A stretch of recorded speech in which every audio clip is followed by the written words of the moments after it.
Could your daily routine be full of hormone disruptors? There are more than 1,000 hormone disruptors living rent-free in our environment right now. In our food, our water, the air we breathe, the clothes we wear, our skincare, they all mess with our hormones. The good news is we don't have to suffer through it anymore because now we have Hormone Harmony, a formula made only with herbal ingredients that are shown to reduce hormonal symptoms of women of all ages. Since I've been using Hormone Harmony, I have felt more balanced, and other women feel the same way. The biggest benefit, they say, is feeling like myself again. That's what women mention over and over in their reviews, and there are over 30,000 reviews for Hormone Harmony. For a limited time, you can get 15% off your entire first order at happymammoth.com. Just use the code DATEABLE at checkout. That's happymammoth.com and use the code DATEABLE for 15% off today. Armoire makes getting dressed easy. With a clothing rental membership from Armoire, build the perfect wardrobe with brands that are high quality, unique, and recommended just for you. All you have to do is take a 5-minute style quiz and select items from your dynamic personalized closet. The styles show up at your door in as little as 2 days. Then when you're ready for new clothes, just swap them out for more new-to-you styles. Now, I went on a girls' trip to Santa Fe recently, and I rented all of my outfits from Armoire. It was so much fun putting together a mix of casual and formal looks, and my favorite was this pair of white wide-legged jeans from Paige that went well with everything. Now, I wouldn't normally own anything white because I can be kind of clumsy, but with Armoire, I just ship it back and they'll take care of keeping the pants in pristine condition. Right now, our listeners can give Armoire a try and get up to 50% off their first month. That's up to $125 off. Just visit armoire.style/dateable. That is armoire.style, spelled ARMOIRE.style/DATEABLE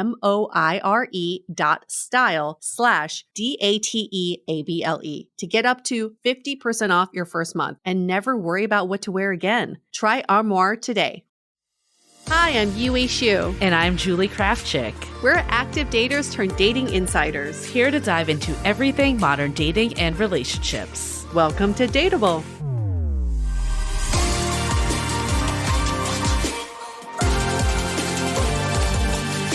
Friends, welcome back to Brunch Talk, where we answer your burning dating questions. I feel like I've been away from you for so long, Yue, so we have to catch up on Brunch Talk. You know, we obviously live in different cities and we're used to having a virtual, obviously we see each other, but primarily virtual relationship because we talk pretty much every day. But the last couple of weeks we have been together nonstop. So I am now missing you and craving back in person. Well, I gotta say, I am so used to being on my own. And the last few weeks has been like nonstop social interaction, not just with you, but like with friends. And it's just been a lot. My neuro system it's like, what is happening? I agree. And you know, it's funny because we want to talk about some questions we've gotten around dating burnout on this Brunch Talk, but I'm feeling just the burnout in general. Yeah. I feel like I'm sick, first of all. So if I sound extra weird today, then that's why. But I think it's all taken like a toll on me. And I just feel like I haven't been sharp this week either. Like I've let things slip and just been absent-minded. And I'm like, I think I'm just really burnt out. I think it makes sense. It's been back-to-back events. There's so much happening. We still have the podcast going. Right. So it's not like that was on pause for any reason. And it's just like, in-person events are so fun, but they do take a lot of energy because you have to be on. I mean, Yue and I usually go to South by Southwest, but this year we're not going. And I think this actually is the right decision. We've been kind of going back and forth. You know, we love it. It's our favorite event. So we're like, is this the right call? Should we go? Should we figure out a way? And then I can't even imagine getting on a plane right now. I'm so relieved we're not going. It's also like so much social interaction at South by too. And it's like, it's lovely meeting awesome people, but there's a lot of energy. And yeah, I just want to be in bed. I'm just overwhelmed by all the stuff that's happening this year because we have more events in April and May. We got your Bachelorette in June.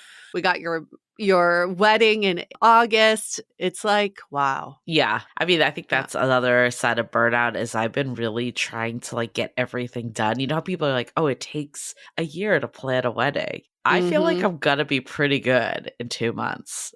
Yeah, you've been crushing it. And you don't seem that fazed by the wedding planning process. I'm also not super particular. Like, I know a lot of people have a very distinct vision. My best friend Kate asked, like, what's your theme of the wedding? And I was like, nature? I don't know. And she's like, that's not a theme. Mine was like boho chic. And I'm like, I didn't know that when I was at your wedding. She's like, don't you remember like all of the book centerpieces and I don't know, like other things she was mentioning. I'm like, honestly, I love you. Your wedding was amazing, but no one remembers that stuff except for you. Oh my gosh. I was just going to say that. I've been to how many weddings? I do not remember a theme for any of them. I don't really remember the decor. Nope. You remember, did you get good booze and like have fun? And was the food good? That's all you remember. Food good? Yeah. Yeah. Barely remember the bride and groom. Barely remember. Like, which wedding was it where they had uni? There was a wedding I went to that had uni. That's what you remember. That's what you remember. It's funny because like I did find a dress I really liked and I'm probably going to go back today and get it. But I actually had to do a quick check because my other best friend, Melissa, got married last year and she got it from the same place. And I was like, is it the same dress? Because I don't want to wear the same dress as her. It wasn't the same dress, but it just shows you like I remember her looking beautiful. I remember loving her dress, but could I tell you what that dress looked like? No. No. And I think it's funny when people go to weddings and the pictures they post are of them. It's always like, I'm celebrating blah, blah, and blah, blah. And here's me. Here's me and my date. And here's me again. And here's the bride in the back. She's all blurry. Don't worry about it. It's a very funny industry. I am excited though. Like I was talking to another friend about this. Like even the Bachelorette, like what other time would I ever have like all my different friend groups take a trip together? Never. Yeah. I'm low-key a little scared for your Bachelorette. It's a lot of fucking girls. I was never in a sorority for a reason. And it's like a lot of fucking girls. You have a lot of friends from like all different areas of your life and they're all lovely, but like It'll be good. It'll be good. Yeah, no. I think in general, like I've like erred on the side of like over inclusion because I don't know. It's like you have people that want to celebrate you. Like why? Yeah. I don't know. Like only you guys can come. Like that just feels weird to me too. Yeah. And I'm the complete opposite. I'm like, be as exclusive as possible. We are very different that way. We're that's very for different. Sure. But also you like to be included. Like I don't care less. I do. I couldn't care less. You don't. You don't. So yeah. So that's why you're like, I want to include everyone. I'm like, no, I want to. It is a thing for me. For sure. It is a thing for me. And I started off being like, maybe I just won't have any bridesmaids. And now I have like now 10. You have 30. Everybody coming to my Bachelorette is a bridesmaid.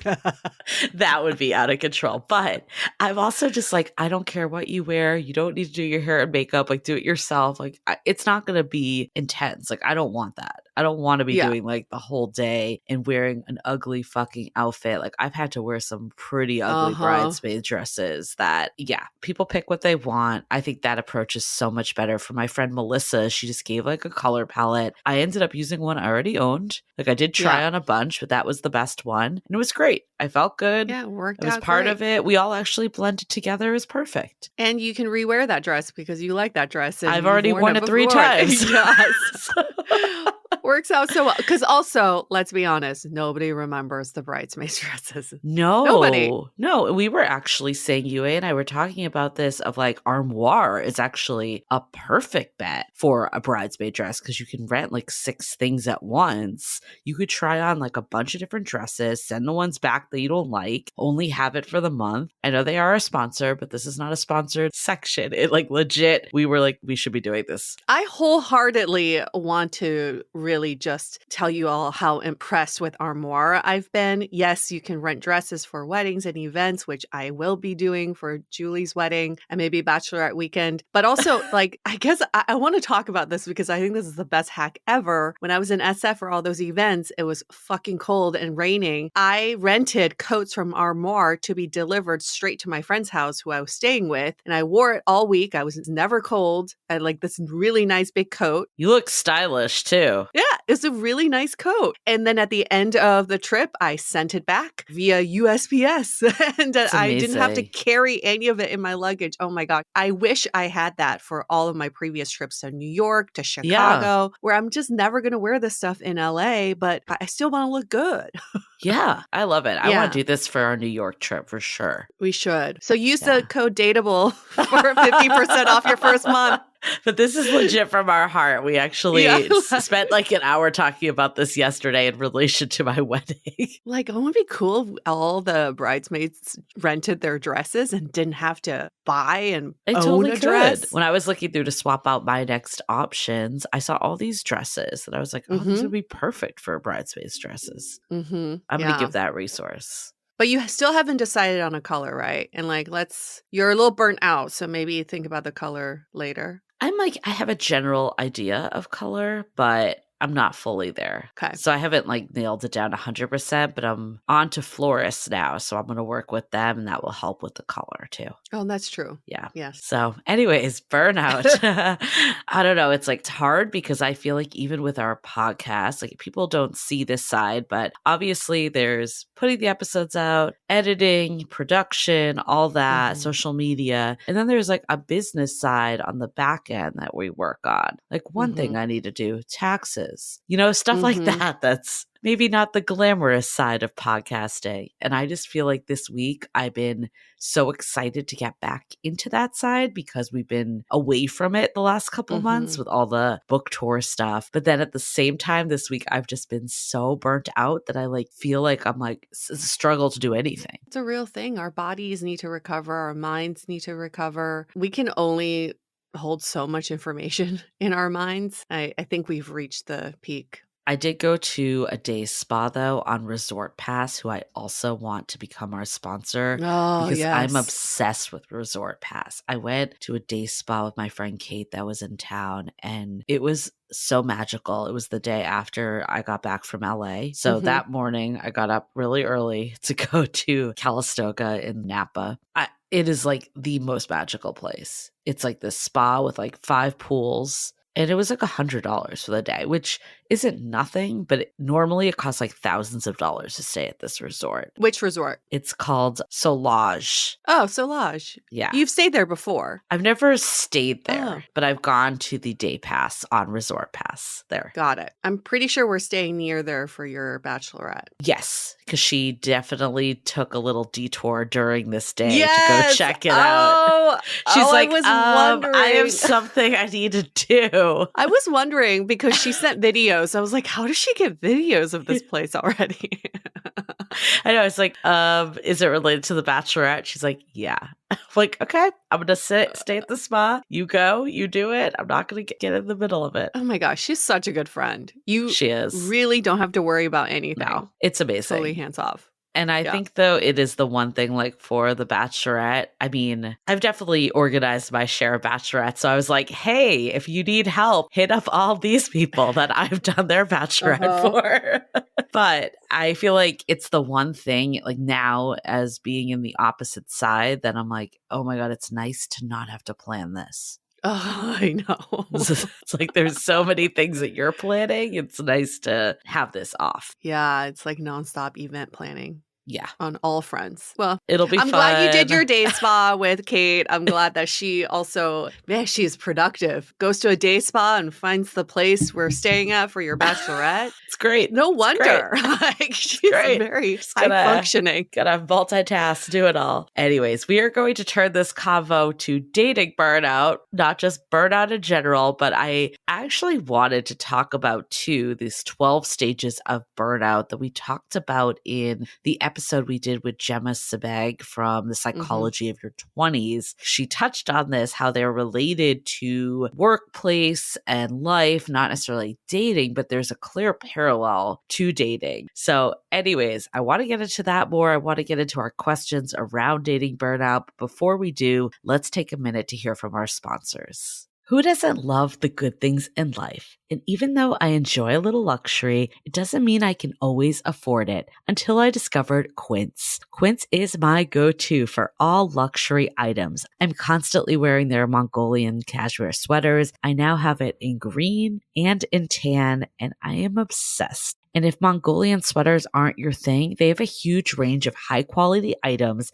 at prices within reach. Washable silk tops and dresses, organic cotton sweaters, and even 14 karat gold jewelry. And the best part, all Quince items are priced 50 to 80% less than similar brands because they partner directly with top factories and cut the cost of the middleman and pass the savings on to us. So give yourself the luxury you deserve with Quince. Go to quince.com/dateable for free shipping on your order and 365-day returns. That's QUINCE.com/dateable to get free shipping and 365-day returns. Quince.com/dateable. Let's be honest, sometimes no matter how much you want to be in the mood, your mind and body just aren't on the same page. This episode is sponsored by Via, the brand behind the most loved THC libido gummy on the market, designed to enhance intimacy, heighten pleasure, and help you fully embrace the moment. Originally created as a limited edition Valentine's release, High Love was such a massive hit that Via made it a permanent part of their lineup. For the last 2 years, it's been helping adults enhance intimacy, heighten pleasure, and feel more connected than ever. These gummies are a hit for me as well, as I am so impressed by the powerful blend of cannabinoids and time-tested aphrodisiac herbs. The formula increases my blood flow, awakens my senses, and helps me fully embrace the moment. Now, if you're 21 and over, head to viahemp.com and use the code DATEABLE to receive 15% off, free shipping on orders over $100, and if you're new to Via, get a free gift of your choice. That's VIIA hemp.com and use the code DATEABLE at checkout. After you purchase, they ask where you heard about them. Please support our show and let them know that we sent you. Take your passion and pleasure to a whole new level with High Love from Via. March is Sleep Awareness Month, the perfect time to think about the quality of your sleep and how the mattress you choose can make all the difference. Avocado Green Mattress is committed to providing mattresses that not only help you sleep better, but also are healthier for you and the planet. Avocado mattresses promote better sleep through breathable, naturally temperature-regulating materials, which can improve overall well-being. No harmful chemicals, just healthy materials for a cleaner, safer sleep. And best yet, Avocado's committed to sustainability. Their mattresses are made from organic, eco-friendly materials that are good for both you and the planet. Plus, their mattresses are built to last, keeping more mattresses out of the landfill. Isn't it time to upgrade your mattress for you and the planet? Head to avocadomattress.com today and save up to 10% on certified organic mattresses. Dream of better. Dating burnout. I hear. Well, I think this is a topic that is so top of mind for us because at every event we went to in the last few weeks, someone had a question or a comment about being burnt out from the apps specifically, and then what they should do about it. Totally. And I mean, we get questions about how do you stay more hopeful in dating? How do you not let it like burn you out? And it's interesting because I'm looking at these 12 stages of burnout. Stage 1, you feel like there's a strong need to prove yourself. This is probably like, I need to get into a relationship. I need to get on the apps. Stage 2, you keep working harder and harder to achieve this. Stage 3, you begin to neglect your own needs more. Stage 4, you're conflicted and blame others or the situation. I feel like a lot of people are there, and I think you wouldn't necessarily be like, I'm burnt out, but it's like the start of that burnout where apps are the enemy. The other people suck. There's no one good on the apps. No one responds. Everyone is flaky. Like, no one good in my city. Like, all this stuff we hear. And then there's 12 steps? Yeah, the next one, stage 5, you change your values to focus on work more. How many times have we heard people in dating be like, I'm going to focus on dating. I'm not like not do this hobby of mine and focus on dating. I love stage 6. You deny the problem that arise due to work stress. You can obviously put in dating stress. So you're in denial. Well, I think, like if you're like constantly dating and feeling the burnout, it definitely seeps into other relationships you have. Like the negativity comes out. Yeah. Stage Yeah. 7, you withdraw from social life and your family as well. Ooh. Hopefully people aren't getting to stage 7 and above. You Then your withdraw. behavior changes. Stage 10, you feel empty and dumb. Substance abuse can occur. Oh my Let's try to God. not have this happen. And then stage 11 is depression. Stage 12 is mentally and physically collapse, full burnout. So that's Oh why I my think when we gosh. talked to Gemma about this, it was like, how do we catch this in the early stages so they don't go to this? Because we don't want anyone mentally and physically collapsing over dating. Okay, that's scary, those 12 stages. Because once you get to stage 5, it's like, can you turn it back? I don't know, maybe too late. I actually think there's 3 simple stages to dating burnout. If we were to look at them in a non-threatening way, I think there's dread. It always starts with dread. Oh, I don't want to go on the apps, or I don't want to go on this date, or and then there's defeat. It's the second stage. Is there's nobody good out there. The scarcity. Yep. What's the point of doing this? I'm not going to find anybody great anyway. And then the third stage, which is the most amplified stage, is resentment. And it's the resentment of the apps, the people around you, of the environment, of the government, of everybody. God, You're resentful of everybody because everyone is the problem. I would say maybe the next cycle to that too is just full on you give up. Yeah. You've just decided it's not worth it anymore. The love crisis that we're talking about, or when you feel like you've gotten burned too many times and it's just not worth dating anymore or finding love. So how do you know that you are at some stage of the dating burnout? Maybe there's some signs. One is you feel the need to uninstall the apps. Yeah. I think if you are on the app and everyone looks terrible to you. Yes. Because let's be honest, not everyone's going to be great. Anytime you go to any public place, not everyone there is your soulmate. But usually, some people are interesting enough. And again, it's the enough. It doesn't need to be this person that blows your socks off. Is that a weird term? That doesn't make sense. But anyways, I know. Blows your pants off? No, that sounds even worse. Yeah, where did that Anyways, term, where did that you know phrase what I come mean? from? Gets you all excited. That's a term, This right? is so weird. It is. Sounds weird when I said it. Okay, keep talking. I'm going to research now. You're like, I need to find this term. Anyways, I think if you're at that point where everyone looks terrible, that means that there is something wrong here with the mental state that you're in. And that's a need to pause. Yeah, we were talking about the what it's like to go shopping, the mentality for shopping. If you're in the mood, then you're always going to find something you want to buy. If you're not in the mood, everything looks terrible, and you walk out of the store going, "There's nothing good in there." Totally. I think the other burnout too is if you just dread opening an app, or you dread going to an in-person event or something to that degree.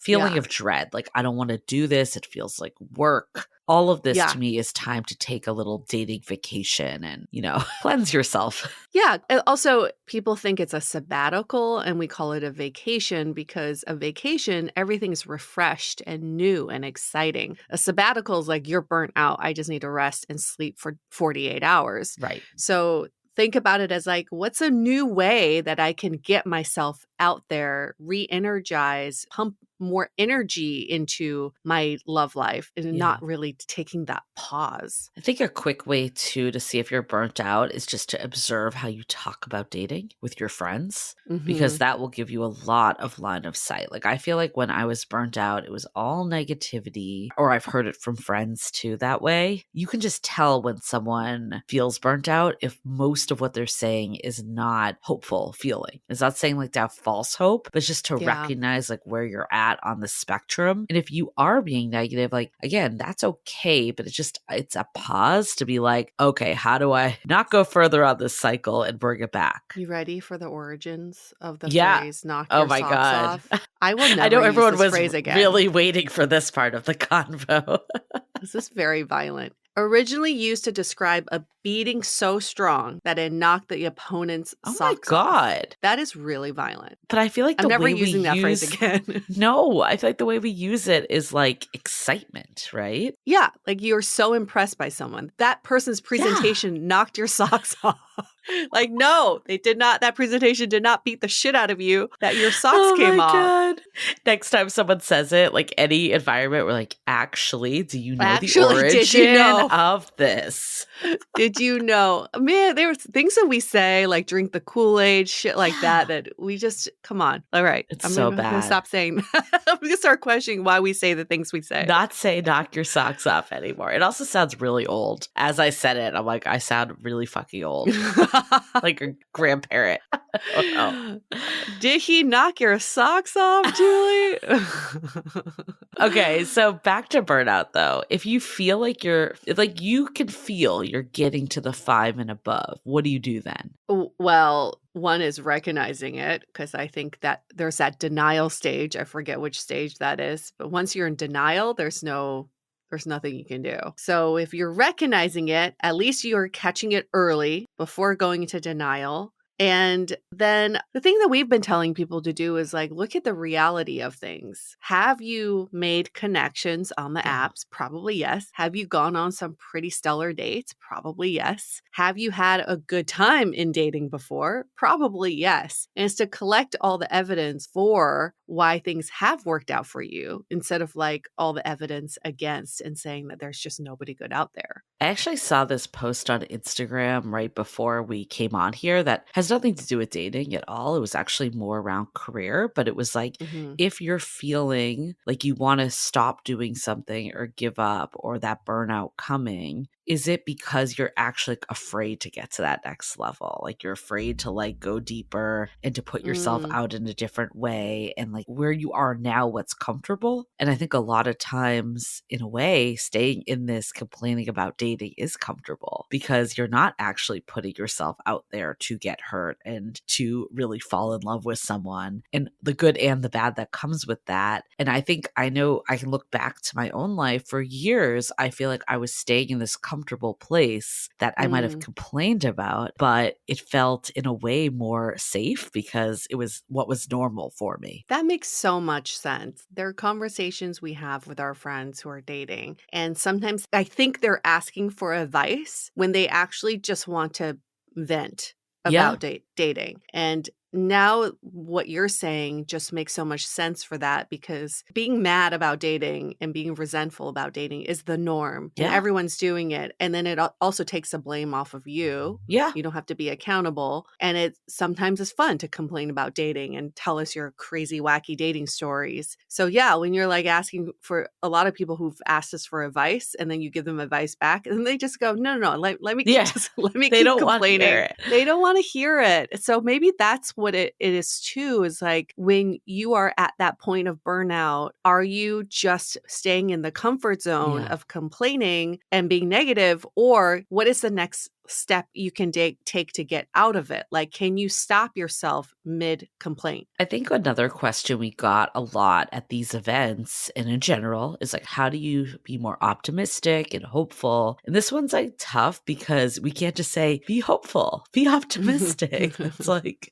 not helpful at all if you're not feeling that way. I think it's baby steps. Like there's a way to just see like I don't know, like looking at maybe the positive and gratitude list, as cheesy as they are, there is a lot of science that they work. And I think just even looking at like, okay, did this date bring me a little closer to where I want to go? Like, I feel like when I felt like more hopeful, it was like I was meeting people that were at least on my wavelength. Even if they didn't work out, I was like, okay, I went on this date and had a good time. I met someone new and interesting. They feel like the type of person I could end up with. They weren't like so in left field where in the past, maybe I'd gone on crazier dates. So I think just like every little step that feels like it's moving in the direction, if you can look at it that way, it feels like progress is being made. And I think that's really what makes someone hopeful, at least I don't know, certain personalities. I think achiever types like me, when I wasn't seeing results or when I don't see results in any way, even if they're not like sweeping big results, that's what makes me unhopeful. Like when it's just no movement is happening. So any movement keeps me motivated to just keep going. And maybe even a one step before that is having the clarity in what you're trying to achieve with dating. Yeah, totally. We can get burnout so easily because when we're lost in dating and are just running in circles, of course, course, you're going to get burnt out. But if you have a clear North Star that we talk about in our book of why you're dating in the first place, then every date brings you closer to that direction. And I still think about that blind date I went on with the guy, Andrew, who totally changed my trajectory of my dating style.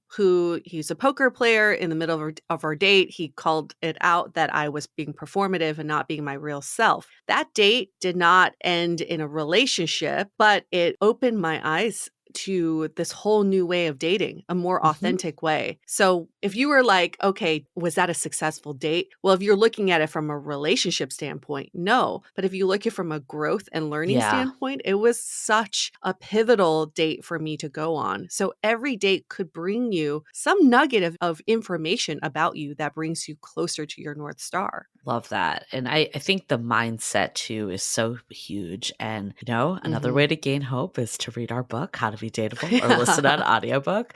That is what our editor said when she finished reading it. She's like, it feels hopeful. It feels like a big hug. It's going to be all okay. You're going to make it through. And the reality too is I always love saying this because I think it helps people that are in the thick of it. Looking at like everyone in my life, they found their way eventually. Yeah. And even if there was a setback, like even like you, right? Like I feel like you had a huge setback a couple years ago, but where you are today is like so much more positive. And seeing you in this relationship compared to your last one, it's like night and day. Night and day. Night and day. And I just see like the change and like lightness that you have and just the way that you are. So it's like, I'm using this as an example that like even the worst of things that could happen to you, yes, it's tough in the moment. It's really incredibly hard, but eventually it works itself out. And I've seen this with so many friends too. And I feel like dating is the only area in our life, well, not the only, but one of the few areas in our life where it's not linear. And we feel like, oh, I've gone on 100 dates this year. Why haven't I found my person? That's not how dating works. Like there are people who've gone on one date and found their person, and people who've gone on thousands of dates and then found, like our guest Brooke, who went on almost 1,000 dates and ended up finding her husband at a hotel lobby bar when she was just out with friends. She wasn't even looking for someone to date. So if we think about it that way, then it's not about us building up to this grand achievement or a milestone. It's like everything is doing something for us, not against us. I think it's linear in the sense that you can grow from every experience and like keep progressing that way. But I agree 100% that it's not linear. Like, oh, if I go on 50 dates, I have a better shot than if I went on 20 dates. Like that is not accurate at all. No. And then, we're seeing people who were in such happy relationships and then something unexpected happens and the relationship ends or they have to part ways. The future is so unpredictable. And even if you get into the relationship you thought you wanted, you still don't have a guaranteed future. So it's about staying present in what you're learning from each interaction and understanding. This is like the question we get is like, why are people so boring? Like the conversations I have are so boring. These dates are so blah. Well, everyone is interesting, but it takes a little bit of time and connection building for people to come out of their shell or to reveal a little bit about themselves. So maybe think about each date as a challenge for yourself is how do you reveal a little bit more of you and the person you're with? I love that. And what a great way to end this episode on that note, because there you go. There is the way to leave it. I love talking about this topic. I mean, we could probably talk about this topic for hours, but we don't want to get burned out. We don't want to get burnt out, but take the time you need. If you need to like exit the dating scene, I love not exiting completely, but maybe it's decentering it, that it doesn't need to be the pivotal focus for you. You can still go on apps once a week. You can still go out and about. And if someone crosses your path, but you don't need to be like on the hunt and devoted every second. I so much prefer that than to be like, I'm just uninstalling the apps and not doing anything. That being said, though, there was a time in my life where I was going through extreme heartbreak and I really couldn't do it at all. And looking back, that actually helped me a lot. As long as you're using the time to reflect and to move forward and not just staying ruminating in why dating is the worst. Live your life. Lead with yourself and your interests first. Don't lead with dating. But go pick up our book. Pick up our book, which is called How to Be Dateable, yet the entire book teaches you how to be strong and clear in who you are and lead with yourself, your interests, your needs to be happy in dating. I actually think about when we were at Barnes & Nobles, we had one person come by and she's like, I don't need this book. I'm not dating. Yeah. She was kind of giving her approach of how she was, living her life. And we're like, actually, I think you're really going to resonate with this book. And she ended up buying the book. She did. She went from, I don't need this book to, actually, this sounds really useful and helpful. And it's not like your traditional dating book in the sense that we're going to be like, here's the 5 steps to upload your profile. Like, we're not doing that. No. And I'm sorry for anybody who thought that was in the book. Okay. Cool. All right. Howtobedateable.com is where you can find our book. And happy brunching, everyone.